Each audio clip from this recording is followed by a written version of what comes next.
She told me she loved me. Then I found her sleeping with my brother. The worst part wasn't finding my girlfriend in bed with another man. It was recognizing the man.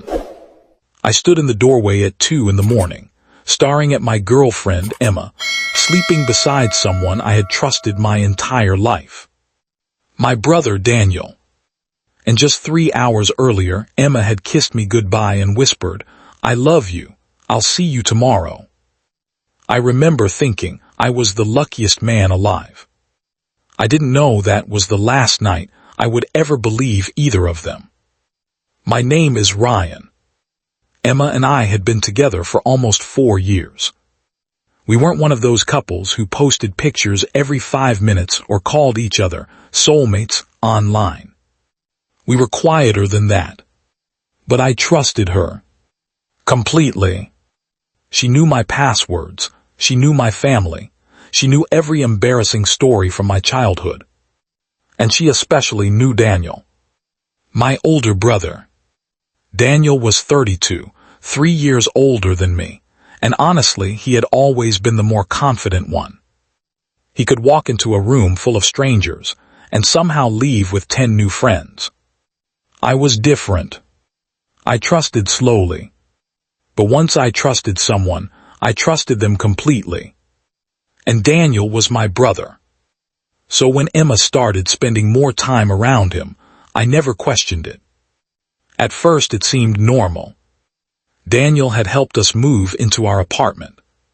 He fixed our kitchen sink when it started leaking. Sometimes he'd come over for dinner. Emma laughed at his jokes. I didn't think anything of it. Why would I?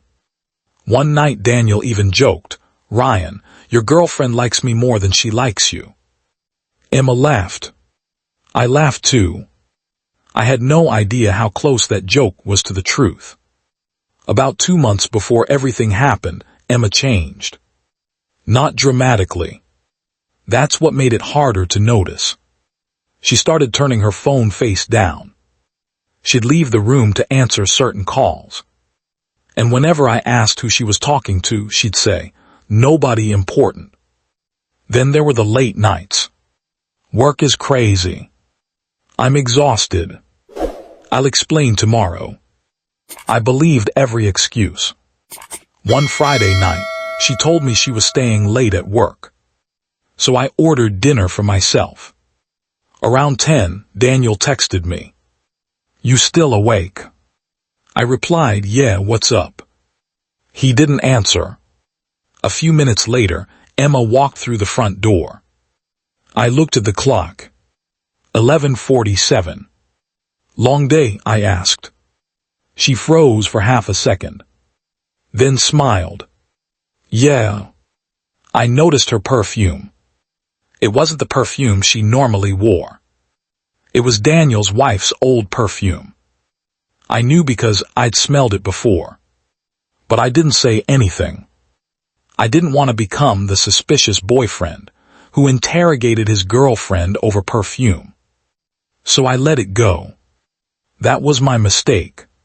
3 weeks later, Daniel called me. His voice sounded strange. "Ryan, can you come over?" I asked why. He said, "I just need to talk." I told him I'd come by after work. But when I arrived, he wasn't home. His car wasn't in the driveway. I called him. No answer. Then I remembered something. He had recently given me a spare key to his house.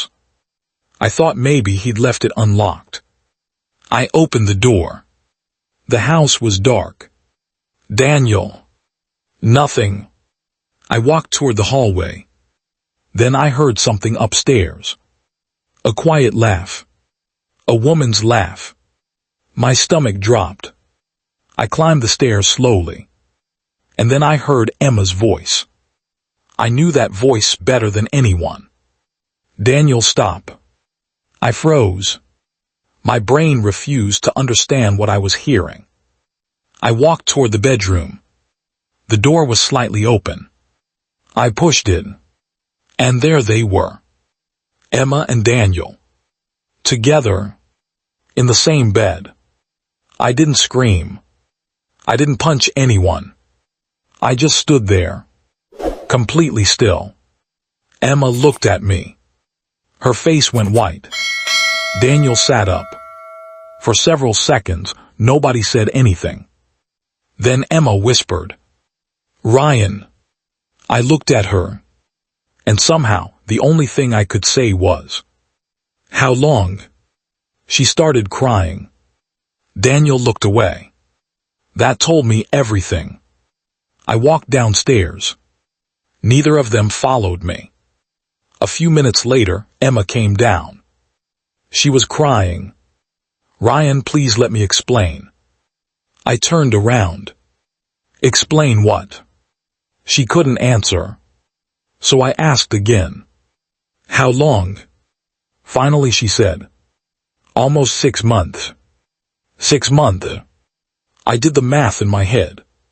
6 months meant she had been cheating on me while telling me she loved me, while eating breakfast with me, while sleeping beside me, while meeting my parents.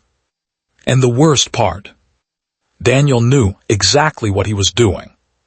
He wasn't some stranger. He was my brother. I looked at Emma and asked, "Did you ever love me?" She cried harder. "I did." I laughed. Not because anything was funny. Because sometimes your brain doesn't know what else to do. "You did." She nodded. "I still care about you." I said, "You don't get to call that love anymore." Then Daniel came downstairs. He tried to talk. He said it was complicated. He said they hadn't planned for it to happen. He said feelings developed. I looked at him. Feelings don't accidentally happen 6 months in a row. He had nothing to say. I left that night. I didn't take revenge. I didn't post their pictures online. I didn't tell everyone what happened. I simply disappeared from their lives. For the next few weeks, I barely spoke to anyone. Then one afternoon, I received an email from Daniel. He wanted to meet. I almost deleted it. But something made me agree. We met at a coffee shop. Daniel looked exhausted. He said Emma left me. I stared at him. "What?" She said she needed space. I almost smiled. The woman who had destroyed our relationship had apparently destroyed his too. Then Daniel said something that surprised me. She told me she was pregnant. My stomach dropped. I asked, "Pregnant with your child?" He nodded. But then he looked down and said, "She doesn't know if it's mine." For the first time, I realized something. The betrayal wasn't just about me. Emma had lied to everyone. And now even Daniel couldn't trust her. A week later, Emma called me. She wanted to meet. I agreed. We sat across from each other at the same restaurant where we'd celebrated our 2nd anniversary. She looked different. Smaller somehow. She apologized. She told me she regretted everything. Then she said, "If I could go back, I'd change it."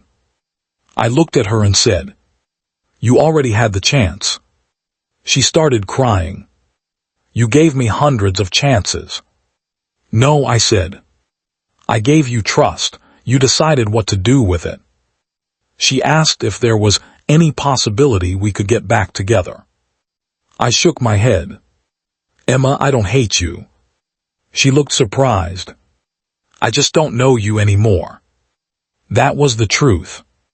The woman I loved had disappeared the moment I discovered who she really was. Months later, I heard Daniel and Emma were no longer together. The relationship collapsed under the weight of everything they'd done. As for me, I moved to another city, started a new job, made new friends, and slowly learned something I wish I'd understood earlier. Sometimes losing someone feels like losing your entire world. But sometimes, You're not losing your world. You're losing the person who was standing in the way of it. Emma once told me she loved me. Maybe, in her own twisted way, she believed it.